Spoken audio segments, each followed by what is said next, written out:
és un goig tenir la sala aquesta plena avui per justament establir un debat, una taula rodona a l'entorn de la publicació d'aquest llibre, Esclavos del Tercer Reich, los españoles en el campo de Mauthausen, els autors del qual són Gudmaro Gómez Bravo i Diego Martínez López. La recent publicació d'aquest llibre, que porta aquest nom d'Esclavos del Tercer Reich, doncs és indubtable que representa una innegable aportació per conèixer la història dels republicans espanyols que varen ser detinguts a França i posteriorment deportats al camp de concentració de Mauthausen. També aquesta obra contribueix a marcar el paper del camp austríac en el context del món concentracionari creat per als nazis per tal de reprimir els que ells consideraven els seus enemics. També posant en valor, podríem dir, els continguts d'aquest llibre, ens ha semblat d'interès organitzar aquesta taula rodona per parlar sobre les noves aportacions que darrerament estan completant, podríem dir, l'anàlisi que sobre aquest episodi transcendental de la nostra història recent es ve realitzant des de fa dècades. Per això, per fer aquest debat, aquesta taula rodona, hem convidat els dos autors, el Gudmaro Gómez i també el Diego Martínez, que està aquí a la meva dreta, i ho hem fet sobretot, i també dos historiadors més, la Rosa Toran, que per molt de vosaltres és coneguda, i també tenim el Josep Calvet, que des de fa poc, 2 mesos aproximadament, també forma part de l'equip novament, podríem dir, del Memorial Democràtic com a cap de continguts i projectes. Ara faré una breu presentació dels participants. Per una banda, a l'extrema esquerra, podríem dir, està el Gudmaro Gómez Bravo, que és doctor en Història, professor a la Universitat Complutense de Madrid i director del Centre d'Investigació Complutense de la Guerra Civil i el Franquismo.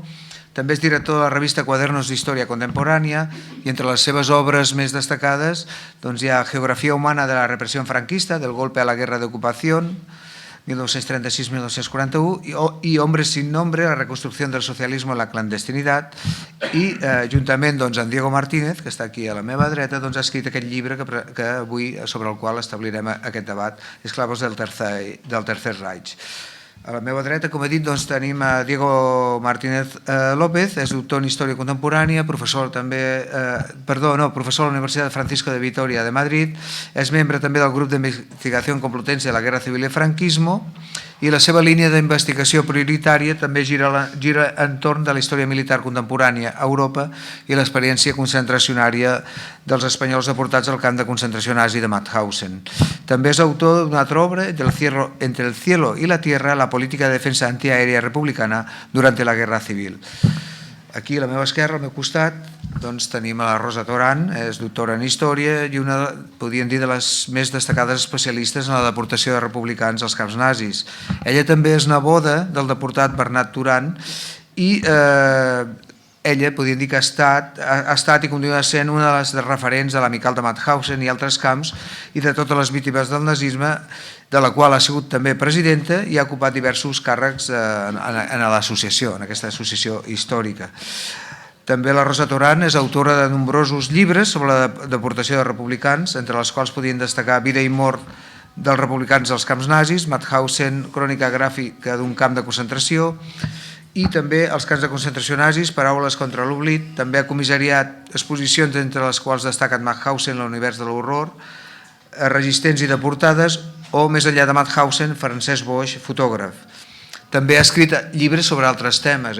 Recordo un llibre conjuntament amb el Javier Tebar sobre el que ha significat el franquisme al nostre país, i també, com he dit, altres llibres sobre la Guerra Civil, l'exili, i també ha estat guardonada en diversos premis com el Leonor Serrano d'Història i l'Educació, el Bages de Cultura, Bones Lletres de l'Assaig Humanístic, etc. I finalment Josep Calvet, el qual està aquí, podríem dir, en condició encara que és el cap de continguts del memorial, aquí el tenim a la taula com a doctor en història i, doncs, com he dit abans, cap de continguts i projectes del memorial, i també perquè les seves investigacions s'han centrat sobretot en temes vinculats als refugiats durant la Segona Guerra Mundial, els refugiats que van arribar a l'estat espanyol en el període de la Segona Guerra Mundial, o sigui, un exili d'aquest de nord cap a sud, també especialista en les rutes de fugida, les xarxes d'evasió, i en els últims anys també s'ha especialitzat en la investigació sobre la deportació als camps nazis de persones nascudes al Pirineu de Lleida. És autor, entre altres llibres, de Sort a Tel Aviv, La carta oblidada, també que hi ha una versió catalana i una versió castellana, també Pallaresos deportats als camps nazis, viatge, després també ha estat responsable d'algunes exposicions, la darrera és Mauthausen, Memòries compartides, que actualment es pot visitar també al Centre Sefarat Israel de Madrid. Bé, feta la presentació de les persones, com podeu veure, altament qualificades per parlar de la qüestió sobre la qual volem debatre, i ara em passaré al castellà perquè els meus interlocutors em puguin entendre millor. En primer lugar, a modo de introducción y para situar el debate, pediría a los profesores Gómez y Martínez que nos hablen de cómo surge la idea de escribir este libro, de las fuentes que han utilizado y que expongan las conclusiones que aporta su obra. Si podéis ser lo máximo breves posible, ya sé que os pido, digamos que es una pregunta un poco, digamos, exhaustiva, ¿no? Lo que os estoy pidiendo, pero si podéis ser lo más precisos posible, no sé, podéis empezar el que queráis. Intentamos. Bueno, buenas tardes y muchas gracias, en primer lugar, a todos ustedes por estar aquí, e intentaremos pues contestar a todo lo que les interese y hacer un debate historiográfico a la par que sea también digerible, ¿no? Que sea a la medida de lo que yo creo que ustedes esperan. Pues es una cuestión complicada, pero nosotros iniciamos esta investigación en 2018 para cotejar las listas de fallecidos por parte del Ministerio de Justicia, ¿no? Que nos piden por entonces al grupo de investigación. Y a partir de ahí, pues a nosotros nos salen más incógnitas que certezas. Yo creo que eso es una cuestión interesante que sigue siendo el motor de la investigación que tenemos en marcha, ¿no? Porque no tenemos las respuestas ni mucho menos. Y a partir de ahí, pues luego vino la pandemia y empezamos a seguir acumulando información y a seguir con el trabajo. Y fundamentalmente lo que hemos intentado hacer es, por un lado, ver cómo llegan los españoles allí, en qué momento, por qué. Y fundamentalmente qué es ese campo dentro del sistema de campos alemán, cómo mueren, cómo viven, cómo sobreviven y cómo ha llegado esa historia hasta nosotros, ¿no? Dentro del marco historiográfico europeo, que en los últimos 20 años pues yo creo que ha avanzado mucho, ¿no? Así que bueno, y fundamentalmente seguimos investigando y seguimos aprendiendo, porque es un trabajo en el que se ha escrito mucho y es bueno, pues sigue habiendo intervenciones pues muy buenas en distintos idiomas. No sé si quieres añadir algo más. Sí, bueno, lo primero, sumarme por supuesto a los agradecimientos. Bueno, lo primero, claro, agradecerles a todos ustedes que hayan decidido, ¿no?, pasar este ratito con nosotros, y pues por supuesto que trataremos de modestamente, ¿no?, responder a todas las preguntas que tengan y que podamos responder. Por otro lado, también agradecer al Memorial por habernos invitado. Simplemente añadir a las palabras del profesor Gómez Bravo que bueno, que empezamos la investigación en el 19, no en el 18, por algún motivo tienen siempre la manía de adelantar un año los acontecimientos, y creo que bueno, uno de los aportes que hace este libro es insertar el caso español dentro de la vanguardia historiográfica del estudio de los campos de concentración alemanes a nivel europeo, ¿no? Lo cual se dice pronto, y ustedes juzgarán si el éxito, ¿no?, de la empresa. Y ya está, sin más, no añado más. Bueno, entonces vamos a empezar ahora por formular algunas preguntas más concretas, ¿no? En torno a los temas que aparecen en vuestro libro. Una de las cuestiones que tratáis, ¿no? que aparece como unas, digamos, de los temas, digamos, de los ejes vertebrales que aparecen en el libro, es la responsabilidad, ¿no? del gobierno, digamos, franquista de la época en la deportación de los primeros republicanos en agosto de 1940. Aquí sí que me gustaría que los miembros de la mesa pues establecierais un debate en torno a esta cuestión. ¿Qué podéis decir sobre esta cuestión, ¿no? Unos a partir de la escritura del libro y otros, los otros dos investigadores, Rosa y Josep, a partir de lo que sería la lectura de vuestro libro, ¿no? La segunda pregunta podría: ¿el gobierno franquista tuvo alguna responsabilidad en el inicio de las deportaciones, como se mantiene en algunas obras? ¿O esta afirmación habría que matizarla? No sé si podemos empezar por no sé, por Gumaro, després Rosa, ¿no? Tot seguit, què et sembla? ¿Comenzo yo? O empieza Gumaro. Como queráis, como queráis. Nosotros sostenemos bueno, que es un debate, en primer lugar, ¿no? Y lo abordamos como tal. El concepto de responsabilidad es evidentemente muy amplio, y claro que existe una responsabilidad en cuanto que son aliados, ¿no? Y eso es importante, pero también nos tiene que llegar a comprender que precisamente por aliados y precisamente por el marco de lo que supone la Europa de la Segunda Guerra Mundial y la Alemania del Tercer Reich, pues no hay gobierno que le diga al sistema concentracionario alemán lo que tiene que hacer, ¿no? ni cómo deportar a sus prisioneros. Eso es algo que nadie ha demostrado que pueda haber injerencias de países ocupados en la deportación hacia Alemania. El sistema es al revés. El sistema es un eje, creemos, que se traza entre Madrid, Berlín y Vichy, y que fundamentalmente hay que comprenderlo en la Francia ocupada, ¿no? Donde sí que están deportando hacia España rojos, entre comillas, y hacia Alemania lo que se deportan son los Rote-Spanier, que es una operación que procede también de la Guerra Civil, pero que tiene un trasunto un poco más antiguo, puesto que es una custodia o una figura legal, ¿no? Lo que les aplican es la custodia protectora a todos aquellos que han luchado contra la Alemania nazi o que han levantado las armas contra la Alemania nazi. Eso nos lleva a la Guerra Civil, y no solo a los españoles, sino a las brigadas internacionales. Y ese es el marco por el que aquellos que han trabajado o que son capturados en los campos y son clasificados en Francia, pues luego pasarán por las prisiones militares alemanas y acabarán en Mauthausen mayoritariamente, ¿no? Porque se les aplica, digamos, todo ese tránsito legal y van a parar, por tanto, un campo de categoría 3 en el que tienen que trabajar para construir las nuevas ciudades alemanas. Entonces, el viaje de Serrano Suñer, y ya les dejo en paz, que es el que supuestamente se ha sostenido como que Serrano Suñer va allí a Berlín a decir que deporten a los españoles a Mauthausen. Bueno, pues en las actas de los aliados, cuando liberan Berlín o ocupan Berlín, como ustedes quieran, pues no se dice que esa reunión no se celebra ese día, se celebra por la noche. Ese día se mueven 1,3 millones de prisioneros de todas las hacia la Europa, hacia los campos de Alemania, y ese día lo que está hablando Serrano Suñer con Ribbentrop y con Hitler precisamente es de la preparación de la entrada de España en la Segunda Guerra Mundial, no de la deportación de los españoles a un campo en Austria, ¿no? Eso es lo que creemos modestamente.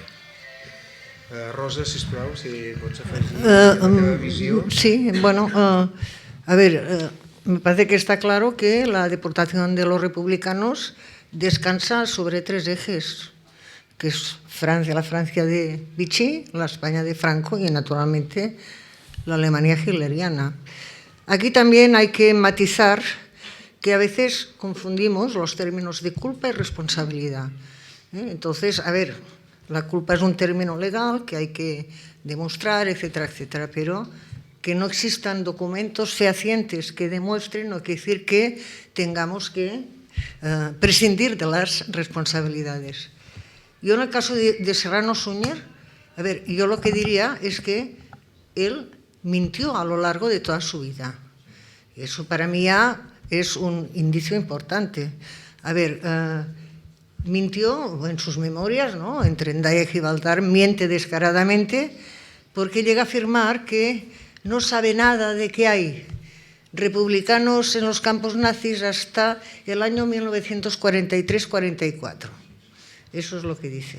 Entonces, yo me pregunto, ¿cómo se explica que 2 deportados de Mauthausen sean liberados en 1941 y uno de ellos lo sea porque es del mismo pueblo que la madre de Serrano Suñer?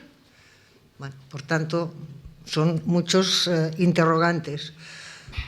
Otro interrogante, las postales, que él afirma no saber nada hasta el 43-44, cuando hay numerosísimas postales de las que permitieron escribir a los que quedaban vivos en Mauthausen, que llegan a España con la pertinente sello de censura gubernativa. O sea que aquello está claro que ha pasado por una censura y que hay un conocimiento.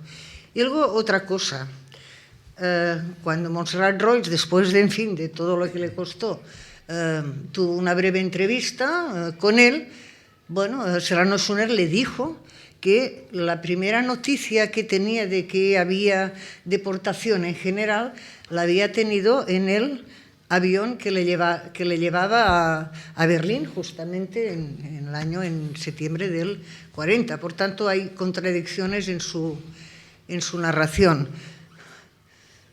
Que todos los deportados republicanos hayan achacado a Serrano Suñer una responsabilidad, yo pienso que esto no hay que ponerlo en duda. La otra cosa es que de manera documental no tengamos la prueba, pero que sí que no solo esto, sino también hay que valorar el papel del que era el personaje muy filonazi en aquellos momentos, en la Francia de Vichy, que era y que tuvo un papel clave en la firma del armisticio entre Hitler y Pétain, que era el embajador de España, José Félix de Lequerica. O sea que hay, y que en los términos del armisticio no se trata de la misma manera a los prisioneros franceses que a los que están en los campos de prisioneros que no son franceses, ¿eh? Por tanto, a ver, aquí hay muchos, yo no diría pruebas documentales, pero sí que hay indicios de que esto que he dicho al principio, que la responsabilidad recae sobre tres pilares, ¿no? Y uno de ellos, evidentemente, sea la figura de Serrano Suñer o no lo sea, però és el régimen de Franco. Moltes gràcies, Rosa. Josep, si vols afegir, si quieres añadir algo. Sí, un poco varias cosas. En primer lugar, creo que durante estos años en lo que se ha publicado, tanto a nivel global, pero en obras más locales, quizás se haya abusado un poco con demasiada rotundidad del término de responsabilidad achacada en toda la extensión del término. Evidentemente está clarísimo que las autoridades españolas no se interesaron ni hicieron nada para evitar la deportación de estos compatriotas que estaban exiliados en Francia, que fueron capturados y en un momento determinado, tal como explican los autores, fueron, entraron en la maquinaria de deportación a gran escala que los nazis idearon. El papel de Vichy, evidentemente, volvemos al eje Vichy-París-Berlín, que tuvo gran importancia, y todos estos elementos jugaron, evidentemente, también, o empujaron a la deportación más allá de los documentos textuales que se puedan encontrar. El papel de Serrano Suñer, pues, en este caso es evidente que, como decía Rosa, pues conocía, o el régimen español o el gobierno español conocía evidentemente que se estaban deportando o se estaban enviando a campos de concentración en Austria y en Alemania a españoles que estaban en Francia y que habían sido detenidos en principio en junio, mayo, junio, julio del año 40, que fueron las primeras deportaciones en agosto de ese año. Yo hablaría un poco que todo tiene sus matices, pero evidentemente los republicanos se vieron empujados por la maquinaria concentracionaria y, evidentemente, el papel del gobierno español, como no podía ser de otra manera, tratándose de republicanos, fue de mirar hacia otro lado, evidentemente. Por favor, si quieres también añadir algo al respecto. Gracias.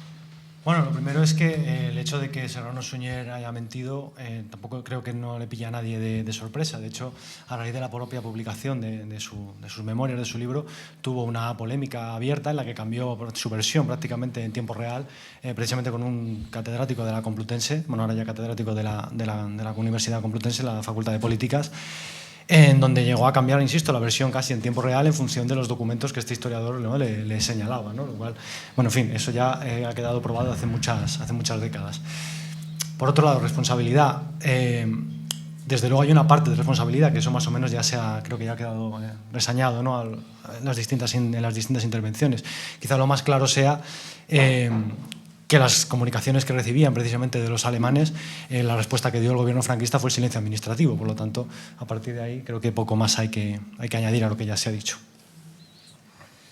Bueno, de hecho, más o menos habría como unos ciertos matices, ¿no?, en lo que los dos autores pues aportan en su investigación y lo que dice, y luego sobre todo lo que dice o ha señalado Rosa Torán. Y de alguna manera, profundizando en esta pregunta anterior, en todo caso, bueno, sería insistir un poco más precisamente en este eje, ¿no?, Vichy, Madrid, Berlín, ¿no? ¿Qué papel creen que jugó este eje político-ideológico en las deportaciones? Ya más o menos lo han señalado antes, pero si pudieran añadir algo más. Para nosotros, yo creo que ha sido una pieza también clave en la comprensión, porque realmente es el aparato administrativo francés el que los clasifica, el que administrativamente, tanto en el Frente Popular como luego en Vichy, esto también es interesante, pues los clasifica por un determinado grado de peligrosidad y los divide, ¿no? Y luego, cuando Francia es ocupada, pues esos censos son entregados al ejército y después a la policía. Eso permite que los localicen y que los deporten y que entran al campo pues también en función de esa categoría, ¿no?, que luego se les aplica la custodia protectora, por lo cual es muy interesante comprender la deportación en ese marco, ¿no?, en el que la clasificación francesa y los censos franceses de Vichy pues son fundamentales, porque son censados, no adquieren la categoría de refugiados, sino que son censados siempre como extranjeros en exceso, no como apátridas.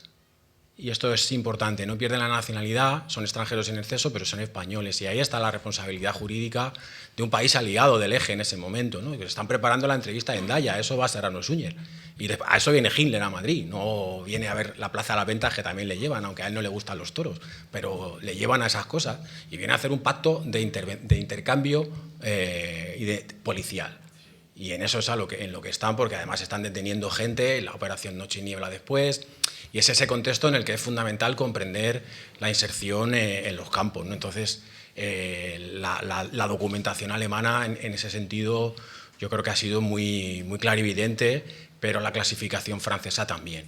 Y por tanto, lo que hace el régimen franquista sí que es hacer presión en las autoridades de Vichy, que son las vencidas, para traerse rojos al otro lado de los Pirineos. Pero no pueden hacer nada en los campos del Reich, ¿no?, porque legalmente no pueden intervenir, ¿no? Y eso es una oficina que dirige Himmler a escala macroeuropea, ¿no?, donde Serrano Suñer pues no es el homólogo. Serrano Suñer es ministro de Exteriores de Gobernación, y cuando ya vuelve en la entrevista de Endaya, a los pocos días sí que va a ser ministro de Exteriores, ¿no? Pero en ese momento es ministro de Gobernación, y por tanto no le compete eso, ¿no? Y esas cuestiones yo creo que ahí sí que quedan claras, y conviene también delimitarlas con independencia de otro tipo de debates, ¿no? Sí, Rosa, si vos... Bueno, tenemos también el caso específico del convoy de Angulema, ¿no? O sea, el intercambio de correspondencia que hay entre las autoridades alemanas y las autoridades españolas, ¿no? Bueno, es también que no haya, insisto, que no haya un documento en que la dictadura, sea un ministro, sea otro ministro, en este documento señale que hay que deportar a los españoles, esto no existe, pero sí que hay la desentenderse y dar por bueno aquello que los otros hacen y están haciendo. O sea, el juego sucio de los otros es totalmente aceptado. Que no tengan intervención es relativo. A ver, tenemos, ahora no me acuerdo el nombre, se llama Pecker, ¿no? El que era el cónsul en Viena. Pecker, ¿no? Bueno, toda la correspondencia que hay de Pecker, o sea, Austria no existe porque ha sido anexionada a Alemania y entonces no hay embajada de España en Austria, hay consulado. Y el tal Pecker mantiene, y hay mucha correspondencia de familias de aquí que mueven 10.000 euros para saber dónde están los suyos y por tanto es una autoridad, un cónsul, el que está dando razón de ello. Bueno, no me voy a extender. Cuando hay la campaña en concreto en Mauthausen de algún miembro, que es el hermano de un deportado en Mauthausen, que es de la División Azul, que van a Mauthausen para intentar reclutar a deportados republicanos para que ingresen a la División Azul a cambio, pues bueno, de que serán liberados. Por tanto, bueno, hay... y lo que he citado antes, ¿no?, de la liberación de Pindado y del otro, que ahora no me acuerdo el nombre, ¿cómo se llama el otro? El Nosfibla, que no es que no puedan intervenir, están interviniendo directamente para liberar a quien consideren que hay que liberar. Por tanto, algo tendrán que ver, ¿no? Sí, si nosotros no decimos que no, bueno, que yo no me salto la... Claro que tienen responsabilidad, pero no en la deportación. Estos son ciudadanos españoles de un país aliado en el que intervienen como diplomáticos. Bueno. ¿Queréis añadir algo?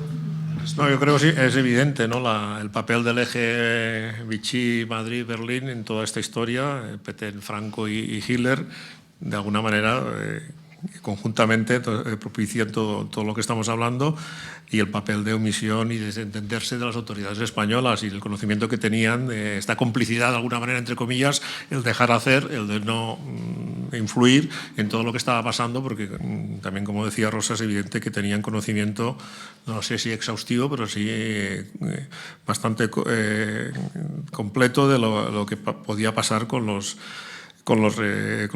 deportados españoles que acababan en Mauthausen o en otros campos posteriormente. Por lo tanto, no se explicaría lo que pasó a los republicanos sin esta complicidad entre Vichy, Berlín y París, es evidente. Sí, bueno, yo simplemente incidir un poco en esta idea de que el eje Madrid, Vichy y Berlín, perdón, es un...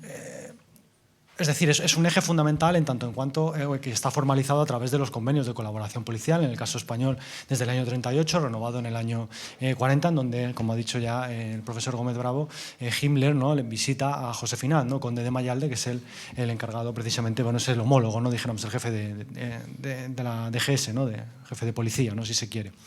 Y luego también como espacio, ¿no?, Francia, en esencia, es el territorio desde el que se captura, dijéramos, a estos, a la mayoría, ¿no?, de los que van a acabar, de la mayoría de los republicanos españoles que van a acabar en Mauthausen, y luego, por supuesto, el régimen colaboracionista de Vichy va a entregar a posteriori tanto trabajadores forzosos como enemigos políticos, ¿no?, a ambos lados de la frontera, ¿no?, a ambos lados del eje, si se quiere, ¿no?, en este caso particularmente Madrid y por el otro lado Berlín, ¿no? Bien, muchas gracias. Ahora vamos a cambiar un poco de registro. Y me gustaría que, bueno, a partir, ¿no?, de la periodista Montserrat Roig, ¿no?, cuando escribió este libro pionero, Los catalans als camps nazis, podríamos decir que ella fue la pionera en este sentido, lo que hace referencia al estudio de la deportación de los republicanos. Después llegaron, pues, libros, sobre todo de memorias de deportados.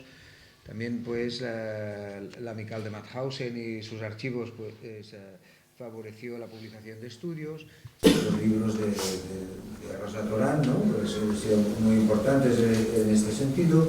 También algunas obras de investigadores extranjeros, como David Wingate-Pike, y también muchos trabajos también de tipo monográfico a nivel regional, como por ejemplo el libro sobre Aragón, gracias a Juan Manuel Calvo, que también lo tenemos hoy aquí. Podríamos decir, pero hasta ahora, podríamos decir que esta publicación de esta obra, ¿no?, de Gumaro Gómez y Diego Martínez, no sé, igual es una pregunta fuera de lugar, pero parecería, ¿no?, que este tema de la deportación ha despertado poco interés en los círculos universitarios. Y me gustaría preguntarles a qué creéis que se debe esta circunstancia. Quizás en la academia se ha considerado este tema poco atractivo, o lo ha dejado en manos, podríamos decir, de los testimonios. No sé, ¿quién quiere empezar? Diego, que estoy siempre yo, que empiece él. Sí.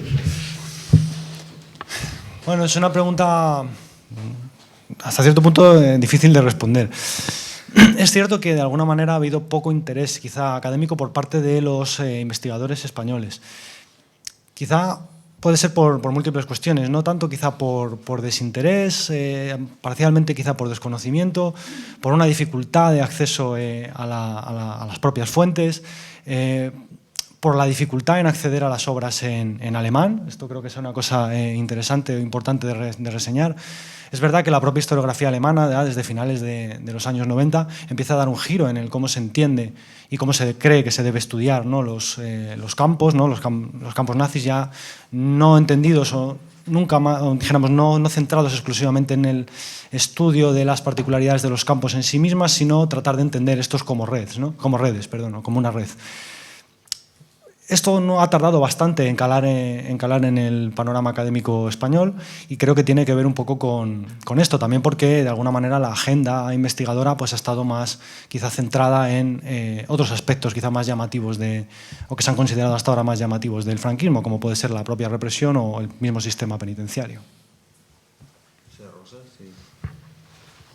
Bueno, yo diría que tampoco podemos dar una visión homogénea, sino que hay un dinamismo, y hay unas etapas. Yo pienso que, bueno, el libro pionero lo tenemos claro, Montserrat Roig, hay unos años que siguen a ello, y luego hay como un vacío, y ahora últimamente ha habido como un florecimiento, diríamos. Bueno, yo, aparte del mayor o menor interés dentro del mundo académico, hay un tema que hace que, en el caso de los republicanos, sea singular respecto a otros países, y eso es muy importante. El número de memorias o estudios biográficos es muy pequeño en España si lo comparamos con otros países, y eso tiene varias razones. Es evidente que la dictadura ya sabemos lo que significó, y el exilio lo que significó. Pero hay que también apuntar, y eso habría que también analizarlo, a la composición socioeconómica de los deportados, que los diferencia mucho de, quizá, colectivos de otros países. Diríamos, las élites intelectuales, científicas, artísticas, etcétera, no acabaron en los campos porque su exilio tuvo otras características, y por tanto la mayoría de los que van a parar a los campos son de profesiones muy poco especializadas y con poquísimas personas que podamos catalogar, entre comillas, como intelectuales.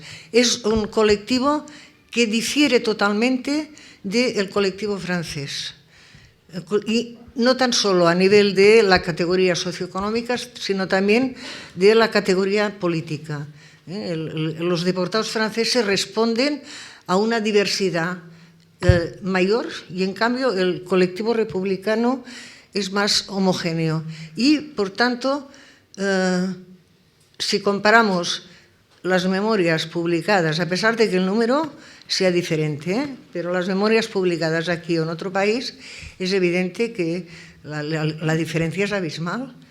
Pero esto se debe también a las características del propio colectivo. Por tanto, estamos ahora en una fase en que lo que está lo que está fluyendo son estudios biográficos más que publicación de memorias, justamente por, a ver, diríamos las carencias, ¿no?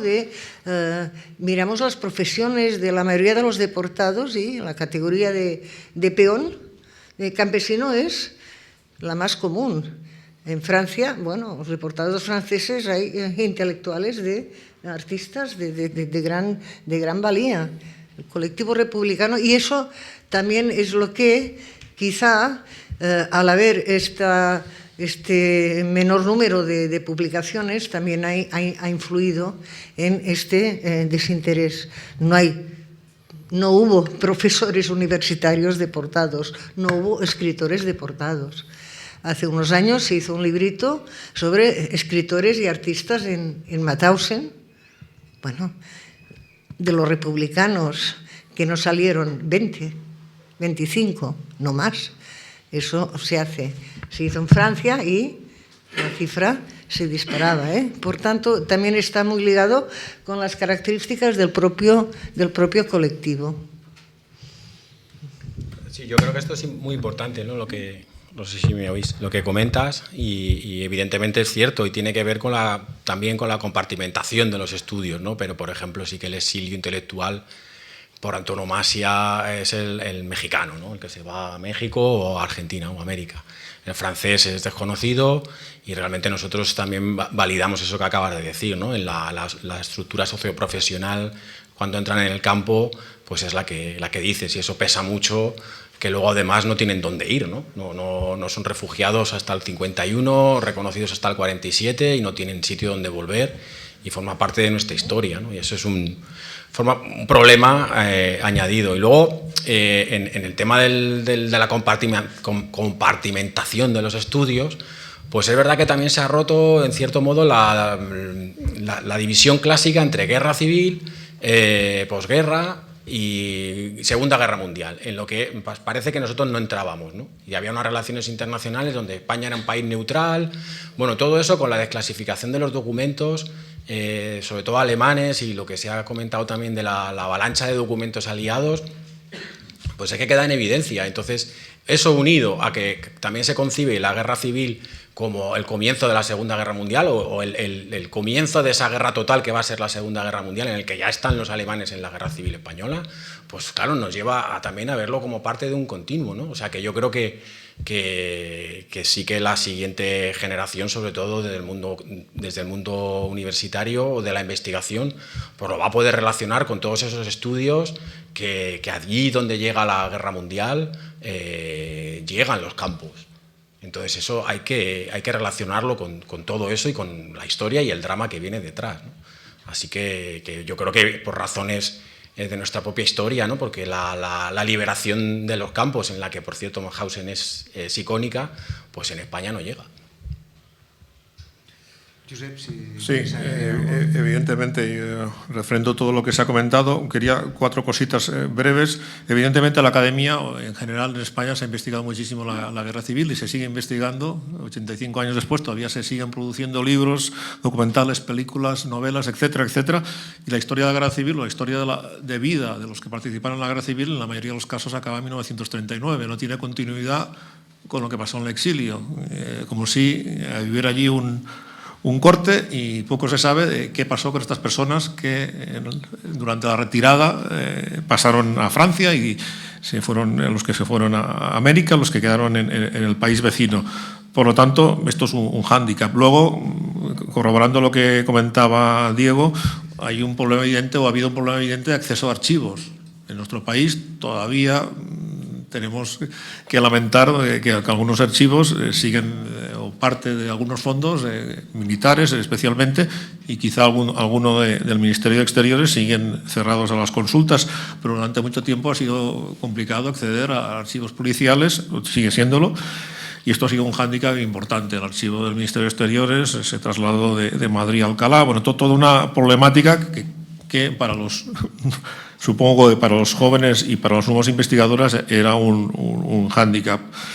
También las dificultades de acceso a los archivos franceses, alemanes, etcétera, como se ha comentado. La dificultad del idioma, la dificultad de acceso a algunas fuentes, el hecho de tener que trasladarse a investigar a Francia o a Alemania, que tampoco es fácil desde todos los puntos de vista, económico y de comprensión del idioma y las trabas. Por lo tanto, también, como decían ahora mis compañeros de mesa, todo esto parece que se está digamos, solucionando.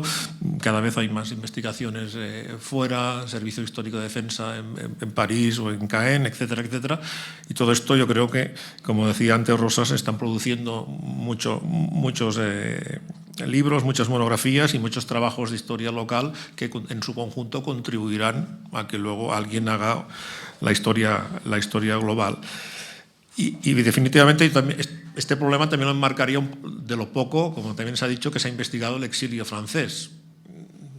El exilio, digamos, de la gente corriente, de los trabajadores, los combatientes del ejército republicano que cruzaron los Pirineos en enero-febrero del 39 y quedaron atrapados por la Segunda Guerra Mundial, por los campos de internamiento, por las compañías de trabajadores extranjeros, que tampoco hay estudios significativos en este ámbito. Por lo tanto, yo creo que hay mucho recorrido, tanto en la deportación, pero también en procesos y periodos anteriores. Muchas gracias. Ahora vamos a pasar a una pregunta, podríamos decir, más de tipo cuantitativo. En vuestro libro, pues, vosotros aportáis una cifra, apuntáis la cifra de 7.251 personas deportadas a Mauthausen, de las cuales fallecieron 4.435. La pregunta pues sería, ¿podemos ofrecer estas cifras como definitivas o todavía creéis que están sujetas a una posible revisión? ¿Qué pensáis al respecto? Bueno, están, por supuesto, ya contesto rápido a esa pregunta, están por supuesto en revisión. De hecho, la historiografía internacional aumenta todavía más ese número de cifras, creo que son 4.700, ¿no? O algo así, lo que recogemos también en el propio libro. Y de hecho en el propio campo de Mauthausen, en los memoriales, incluso la cifra es aún mayor. ¿A qué se debe toda esta disparidad? Bueno, pues a la dificultad precisamente de las fuentes, ¿no? Nunca mejor dicho. Muy rápidamente, que tampoco me quiero extender mucho con esto, pero los propios registros internos del campo arrojan un número total de fallecidos aproximadamente no llega a 72.000, 71.800 y poco, los cuales la historiografía ha aumentado en aproximadamente unos 30.000, ¿no? Lo cual nos hace ya, nos deja ver, ¿no? que la cosa pues, está lejos de quedar resuelta. Luego hay otra cuestión que también hay que tener en cuenta, que es qué ha pasado, cuántos eran, ¿no? Las dificultades que hay en contabilizar todos aquellos que fueron enviados al castillo de Hartheim, es decir, que fueron sometidos a operaciones de asesinato sistemático dentro de lo que se conoce como la Action o la Operación 14F13, que es básicamente la extensión del programa eutanasia, ¿no? A los campos para experimentar y asesinar de manera sistemática a todos aquellos inválidos o demasiado debilitados para seguir produciendo para el Reich, ¿no? Claro, el problema de cómo contabilizar esto es que toda la documentación del del castillo, la amplísima mayoría ha sido destruida, por lo tanto no se puede hacer un estudio sistemático de toda la gente que fue allí a parar y pues mucho menos, claro, de todos los que fueron asesinados.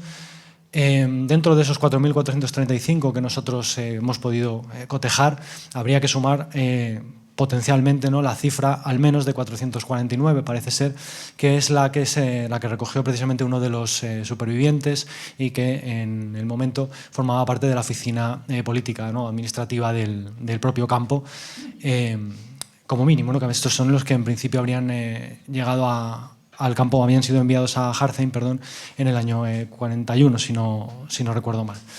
A mayores, toda la problemática, insisto, de la documentación, números de registro duplicados, convoyes en donde llegaban prisioneros muertos directamente, ¿no? Que directamente no eran registrados, otros que no eran registrados porque según llegaban eran asesinados, etcétera, etcétera, ¿no? Es decir, todo esto, ¿no? Pues nos habla de una tremenda complejidad, ¿no? Y que por lo tanto hace que pues muy probablemente jamás, ¿no?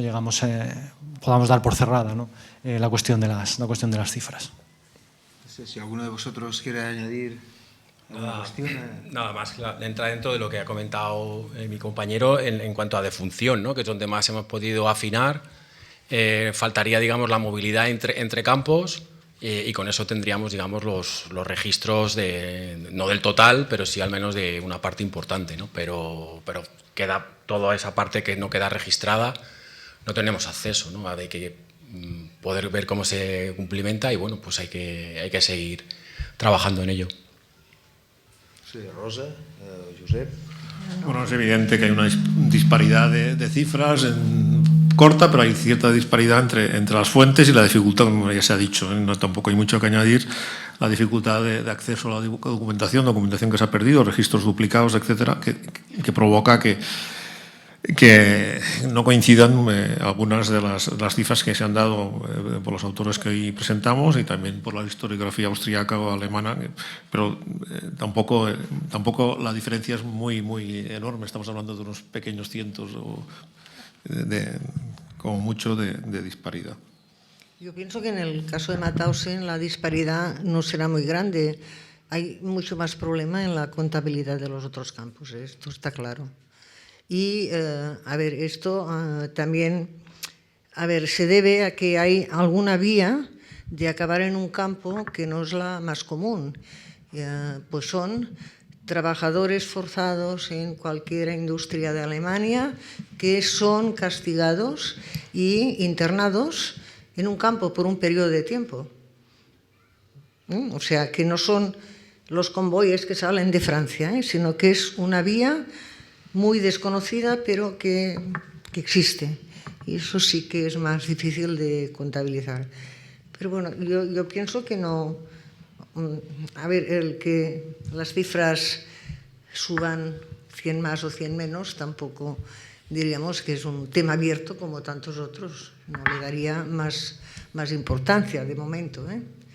Quizá yo pienso que es quizá más importante insistir en los aspectos cualitativos más que cuantitativos. O sea, hay muchos temas abiertos y no desarrollados. Bueno, podemos entrar en esto, pero... Ya que apuntas esta cuestión, Rosa, sobre temas cualitativos que habría que investigar, precisamente la pregunta siguiente era respecto a esta cuestión. ¿Creéis que hay aspectos, ¿no?, que aún no se han investigado, ámbitos, campos, digamos, en los cuales se debería incidir más, se debería insistir más? No sé, alguno de vosotros si quiere empezar. Sí, nosotros, claro, lo que decíamos que cuanto más creemos que sabemos, pues menos sabemos, porque nos llevan a más fuentes y a seguir investigando, ¿no? Pero sí que las fuentes o los documentos, cuando los podemos exprimir, pues sí nos llegan afirmaciones que nos dan luego un salto cualitativo. Por ejemplo, sabemos que con esa cifra de muertos, el promedio de los españoles tiene una mortalidad del 60%. Que es muy por encima de la media del resto, ¿no?, de la mortalidad del campo. Ese ritmo lo podemos medir en los inviernos en que se produce y en la edad y casi en las fechas en las que se produce. Eso nos permite avanzar, ¿no?, en ver cómo ese colectivo es destrozado y comprender luego cómo los que sobreviven dentro de la jerarquía del campo ocupan otro espacio. Solamente a través de la medición de datos podemos afirmar cuestiones.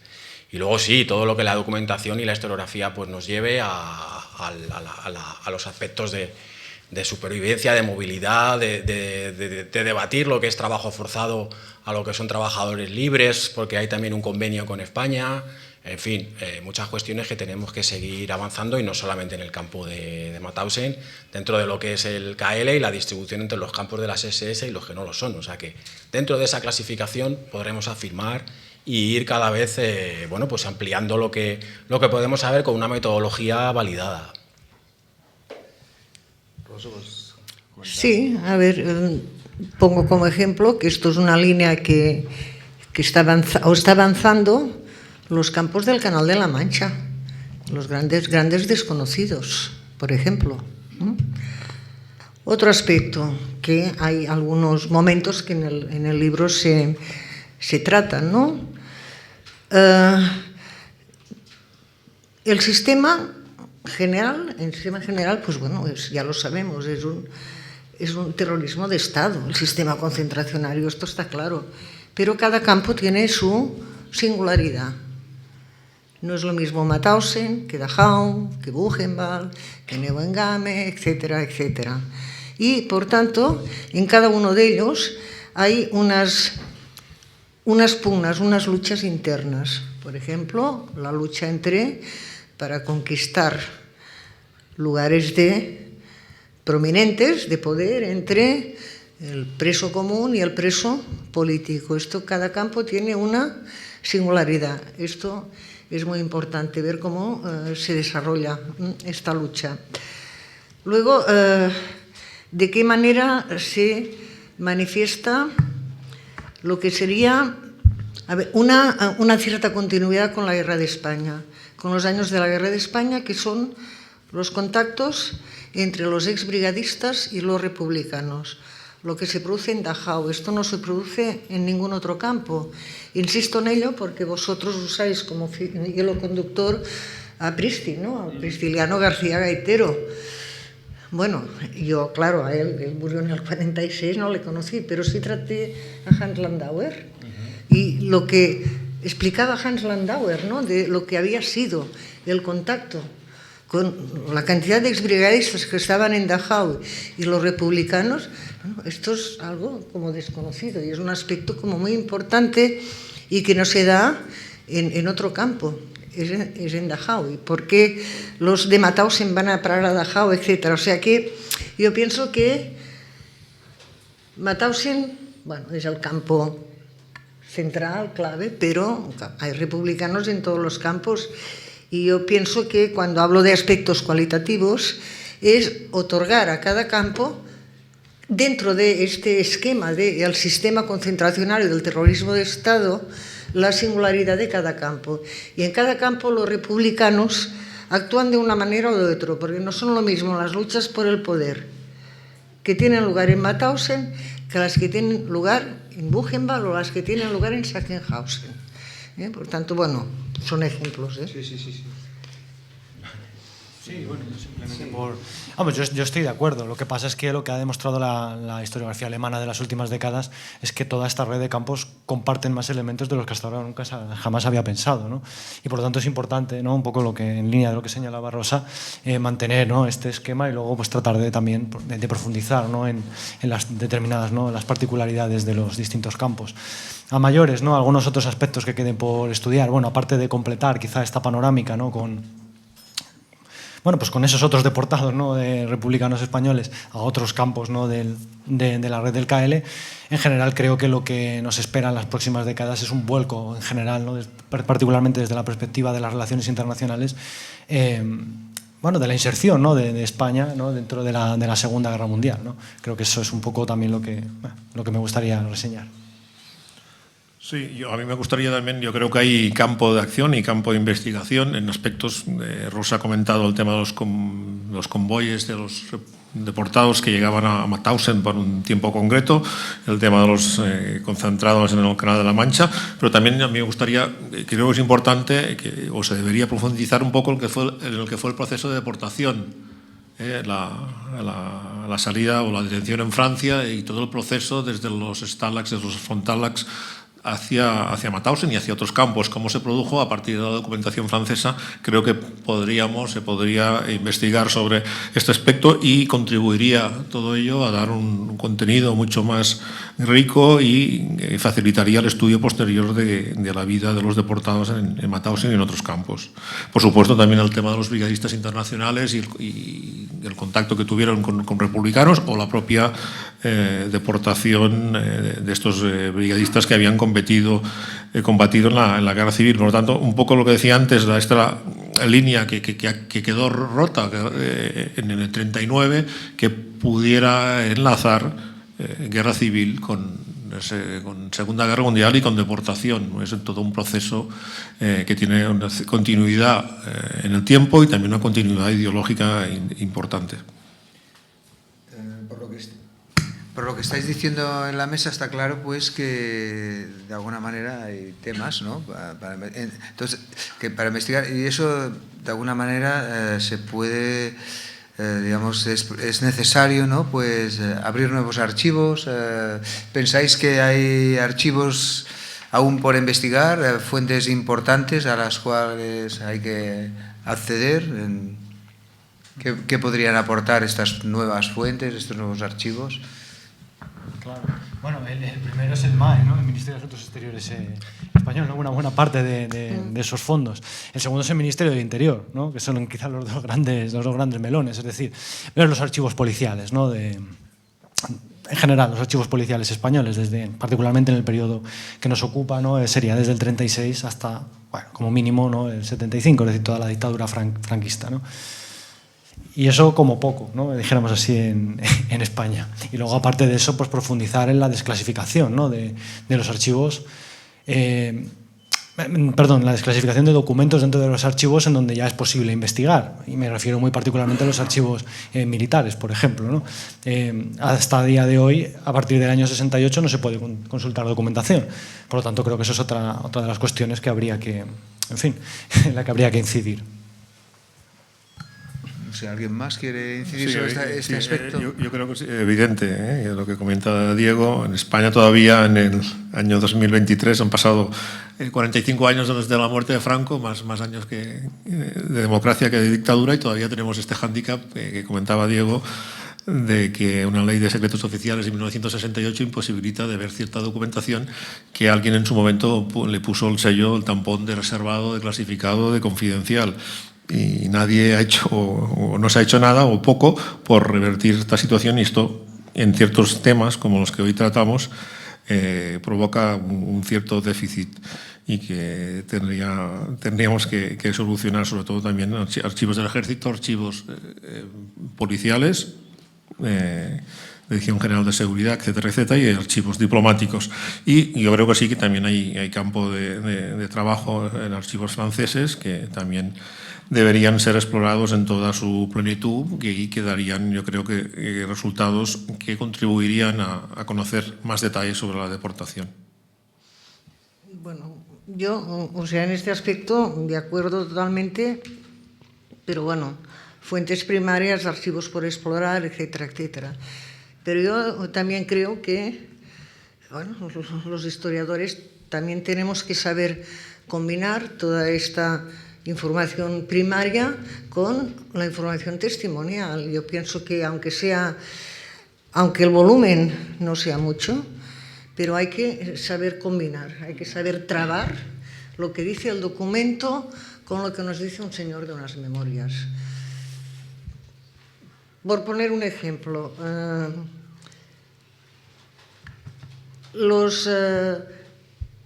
en algún momento dado se pueden recibir paquetes a través de la Cruz Roja en los campos.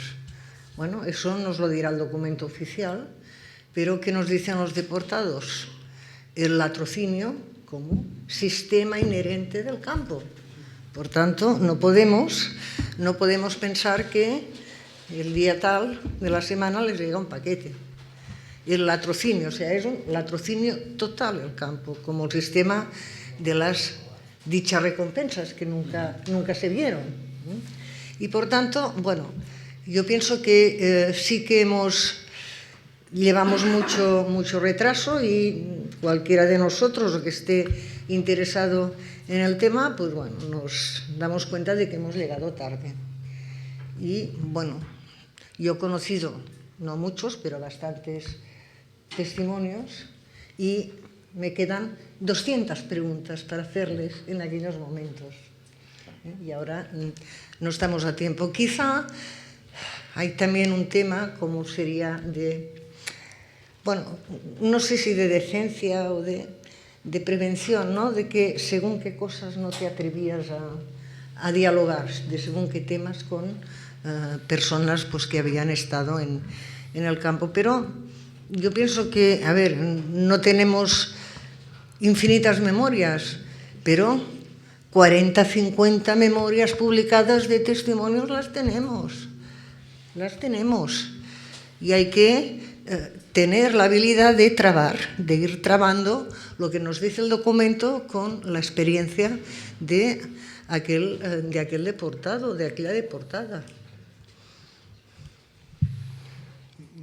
Bueno, yo quería... Si quieres añadir algo. Sí, bueno, primero que acaben las obras del Ministerio de Exteriores, por favor, del archivo, en algún momento, porque llevan ya bastante tiempo prolongadas y no hay manera, ¿no? En segundo lugar, que el sello reservado que se ha comentado aquí es fundamental para algunas cuestiones de índole no solo militar, porque es que las valijas diplomáticas, que es donde se establece la correspondencia consular, pues seguimos sin poder verla, ¿no? Y seguramente pues ahí haya bastante información, ¿no? Incluida la propia correspondencia, ¿no? Que sí que nos dice mucho porque es un documento del momento.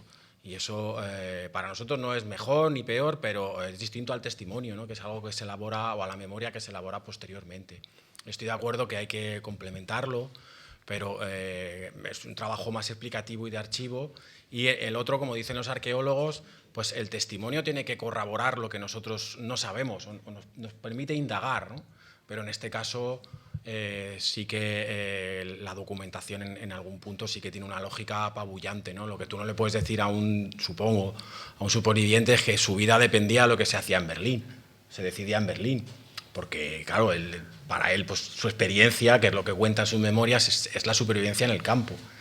Y son dos modos de conocimiento que no son contradictorios, como bien has dicho, ¿no? Pero a nosotros yo creo que sí que nos falta muchísimo de archivo, al menos estos tres que se han comentado, que son básicos.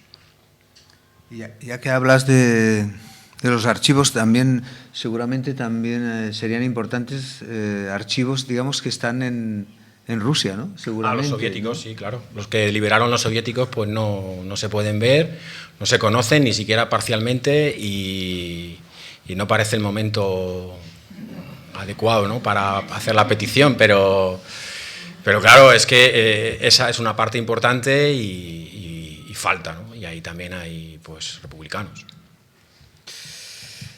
Bueno, la siguiente pregunta de alguna manera ya la ha planteado Rosa, que era justamente cómo trabajar, cómo complementar el testimonio, ¿no?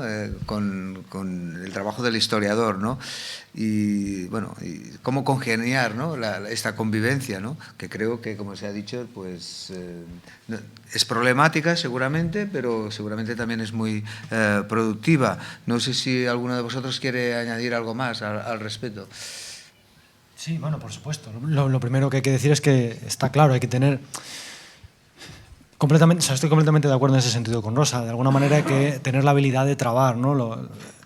La experiencia transmitida, ¿no? Dijéramos, con lo que nos cuentan los documentos. De hecho, tampoco nos vayamos a engañar. Una buena parte de las investigaciones sobre crímenes de guerra que se hacen al calor de las propias liberaciones se basan en los testimonios y en las pruebas orales, ¿no? Que pueden aportar los propios supervivientes, ¿no? Por lo tanto, de alguna manera también bueno, en el caso particularmente en nuestro caso, ¿no? Que hacemos un uso extensivo de este tipo de fuentes, pues también lo hemos incorporado de alguna manera a nuestra narración.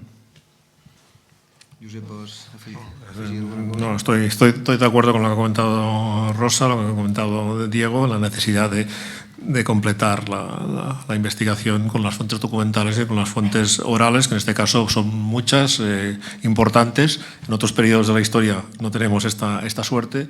Y aprovechando que estas memorias, estos testimonios, estas pocas, pero algunas entrevistas que se lograron realizar en su momento con algunos deportados que volvieron a España o en Francia, yo creo que permitirían completar y complementar la información que obtenemos de la documentación archivística.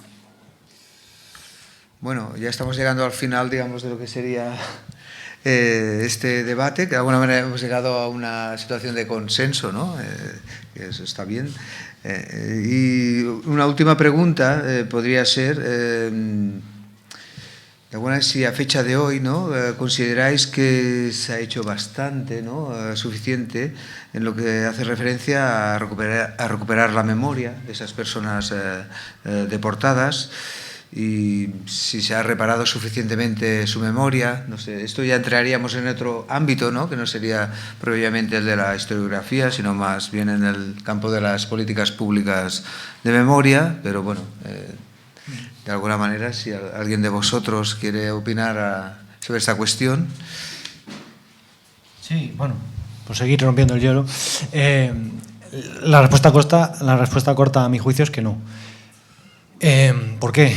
Bueno, entre otras cosas, si se quiere aplicar concretamente al caso de los deportados, sí, en general de los españoles o republicanos deportados a campos nazis, bueno, es que ha sido precisamente en el 2020 cuando se ha nombrado, ¿no?, cuando se ha declarado un día oficial, ¿no?, para su conmemoración, y se inauguró, de hecho, un monolito, ¿verdad?, en el jardín, ¿no?, en el Parque de los Nuevos Ministerios. Es decir, es algo completamente reciente. Por lo tanto, también nos habla, ¿no?, de que de alguna manera llegamos tarde, porque prácticamente estamos empezando, ¿no?, esta tarea de reconocimiento y de recuperación, al menos a nivel oficial, o mejor dicho, de reconocimiento a nivel oficial, prácticamente cuando la mayor parte de los supervivientes pues ya no está con nosotros, ¿no?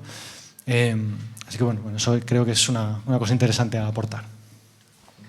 Bueno, yo diría dos cosas. Una, creo que estamos en un momento en que el concepto de víctima hay que ampliarlo. Las víctimas directas ya no existen, pero existen hijos, existen nietos, existen bisnietos, y a ellos nos debemos. Porque realmente, y esto es una constatación, hay, yo diría que no es mayoritario, pero sí que hay un interés en determinados sectores para rescatar un pasado que desconocían, por la sencilla razón de que la dictadura ya fue un corte brutal y lo impidió. Bueno, por tanto, a ellos nos debemos. Yo también diría que, bueno, sí, reconocimiento oficial. Siempre lo hemos reivindicado, siempre hemos estado detrás de ello, pero los republicanos, los deportados republicanos, no esperaron a tener reconocimiento oficial, no esperaron, sino que, bueno, desde los años, yo diría que inmediatos a la liberación, algunos y otros a partir de los años 60, o sea, no pararon. Y les era igual que el reconocimiento oficial llegara o no. Más bien no lo querían, simplemente se enorgullecían de ser ellos los depositarios de aquella memoria. Ahora con la democracia es evidente que han cambiado las cosas, pero que en plena dictadura, no con reconocimiento, sino con peligro de su integridad, estuvieran al pie del cañón, estuvieran reclamando aquello que les tocaba, aunque no les hicieran caso, y estuvieran protegiendo a viudas y huérfanos en Francia y aquí. ¿Queréis añadir algo más? Antes vamos muy después breve. a dar la palabra también a las Muy personas. breve, que ya estará la gente diciendo que vaya pesados. Bueno, yo creo que es una historia para nosotros también, es un símbolo. En realidad, los libros de defunción de Mauthausen los envían los franceses a Franco en el 52 y se los queda, no los destruye. Pero claro, se los guarda y están en el registro del notariado, custodiados por el Ministerio de Justicia. Bueno, después de la muerte de Franco pasa bastante tiempo y no se dan a conocer, no se dan a estudiar, en definitiva no se han incorporado al conocimiento, ni tampoco parece que se haya incorporado a la Segunda Guerra Mundial nuestra historia, ¿no? Los contenidos del bachillerato tienen que pasar por ahí. Y es lo que más nos preocupa, porque ya la gente que estudia historia se especializa en eso y nos sufre a nosotros como profesores, pues de ahí nos sale. Oiga, usted la Segunda Guerra Mundial, pero el bachillerato es la causa pendiente. Entonces yo creo que sin conocimiento o sin ese conocimiento no se puede llegar al reconocimiento, que en sitios o en distintos ámbitos públicos hay reconocimiento, pero ese conocimiento en los contenidos de historia tiene que estar. Y ahí claro que llegamos tarde, pero bueno, nunca será tarde si nos homologamos a la historia europea en eso, ¿no? En Francia están bastante mal, ¿eh? Sí. Están mucho peor que nosotros en estos momentos, Bueno, mucho peor. en Italia porque niegan cosas, pero de su historia ya no la pueden sacar. Es distinto que se reinterprete a que no se cuente. Bueno, es mi opinión. No... Sí. ¿Puedo afegir alguna cosa? O... No. Bueno, Vale. que... Pues muchas gracias, ¿no?, por establecer este diálogo tan, digamos, tan dinámico y aportando pues esta visión tan sugestiva por parte vuestra.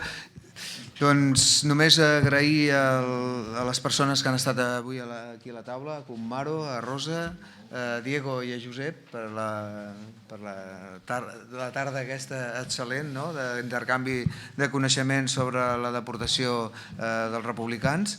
I bé, i també moltes gràcies a tots vosaltres per haver assistit a la taula rodona. Bona tarda.